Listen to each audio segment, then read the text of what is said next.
Hi everyone, happy Move More Mondays from all of us here at Athens Pilates and More.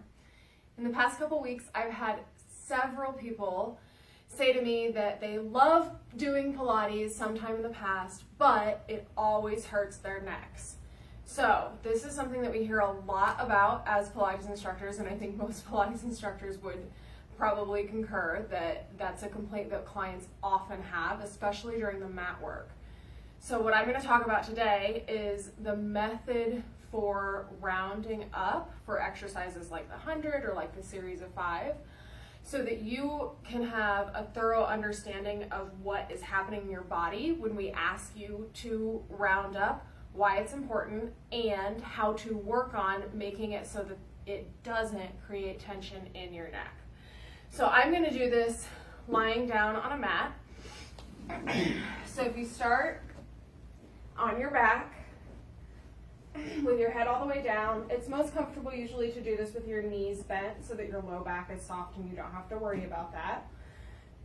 So what tends to happen when we say, or when an instructor says, or when you hear round up to the tips of your shoulder blades, is we tend to just kind of like pick ourselves up without a whole lot of thought, without a whole lot of sequencing, unless we really put some work into it. So what that does when we just pick ourselves up is it leaves our neck hanging back off of our spines, so that we're really having to work here to hold the weight of our heads up. Our heads are heavier than you would think. So instead of gravity helping us, gravity is really making this hard on us, and I can already feel it in my neck. So you can try that out for yourself just to feel what it feels like to do it with tension, so that you can really feel when it feels correct. So now think about the bottom of your breastbone. This is called your xiphoid process. It's where your ribs start to flare apart in the front, right at the base of your breastbone. It might be right about at your bra level if you're wearing a bra. So from here, what you're going to want to do is lengthen the back of your neck before you even pick it up. So press where your skull and your neck meet down towards the mat. And then from the bottom of your breastbone, think about peeling your spine up so it really scoops your upper abs. And then you want to try to get your neck to vertical, so that then gravity is helping you versus the other position where gravity was making it really hard for you. Here, gravity is helping hold your head on top of your neck, and your neck should feel fine. Now, if this doesn't feel accessible or like that to you, if it doesn't feel like gravity's helping you here, let's break that down.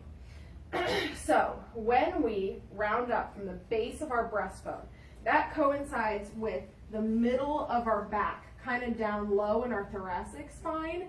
You know what that means? It's the lower part of our upper back, the upper part of our lower back, right there in the middle. So if that part of your back is tight, like if you lie down on the mat and that part is arched up off of the mat, then it's probably really tight.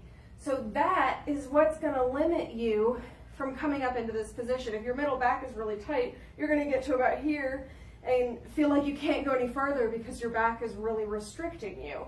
And then it's going to go into your neck.